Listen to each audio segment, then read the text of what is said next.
ప్రజా రాజధాని అమరావతి ప్రారంభోత్సవ కార్యక్రమానికి విచ్చేసిన గౌరవనీయ ప్రధానమంత్రి మాన్యశ్రీ నరేంద్ర మోడీ గారికి, గౌరవ ముఖ్యమంత్రి వర్యులు శ్రీ నారా చంద్రబాబు నాయుడు గారికి, ఉప ముఖ్యమంత్రి వర్యులు శ్రీ పవన్ కళ్యాణ్ గారికి, వేదికపై ఉన్న అధిరథ మహారథులకు, ఇక్కడికి విచ్చేసిన రాజధాని రైతులకు, రాష్ట్రం నలుమూల నుంచి వచ్చిన ప్రజలందరికీ నా నమస్కారాలు. అమరావతి నిర్మాణానికి తమ ప్రోత్సాహాన్ని అందిస్తూ నేనున్నానంటూ భరోసా ఇస్తూ ఈ కార్యక్రమానికి ముఖ్య అతిథిగా విచ్చేసిన గౌరవ ప్రధానమంత్రి మాన్యశ్రీ నరేంద్ర మోదీ గారికి ఆంధ్రప్రదేశ్ ప్రజల తరపున ఆర్థిక స్వాగతం పలుకుతున్నాను.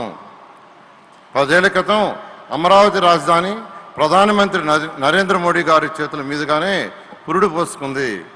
మళ్ళీ తిరిగి 10 ఏళ్ల తర్వాత అమరావతి పునఃప్రారంభం కూడా ప్రధానమంత్రి నరేంద్ర మోడీ గారి చేతుల మీదుగానే జరుగుతుండటం మన అదృష్టం.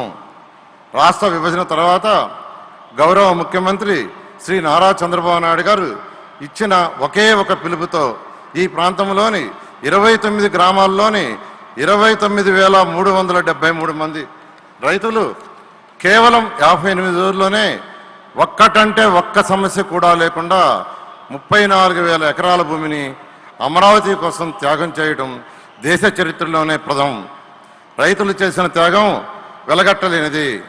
అమరావతి కోసం ఎన్నో త్యాగాలు చేసిన రైతులందరికీ మరొకసారి నా పాదాభినందనాలు.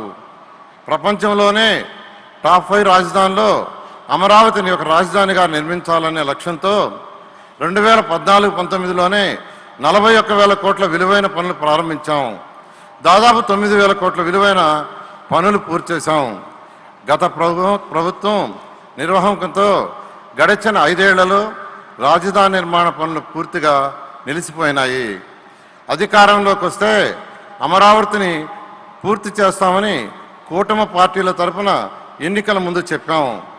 ప్రధానమంత్రి గారి ఆశీస్సులతో ముఖ్యమంత్రి చంద్రబాబు నాయుడు గారి సారథ్యంలో 3 ఏళ్లలో అమరావతి నిర్మాణ పనులు పూర్తి చేసేలా పక్కా ప్రణాళికతో ముందుకెళ్తున్నాం. ప్రజలకు ఇచ్చిన హామీని నిలబెట్టుకుంటాం. తరతరాలు గర్వపడేలా ప్రజా రాజధాని నిర్మిస్తాం. ధన్యవాదాలు. జై హింద్, జై అమరావతి, జై ఆంధ్రప్రదేశ్.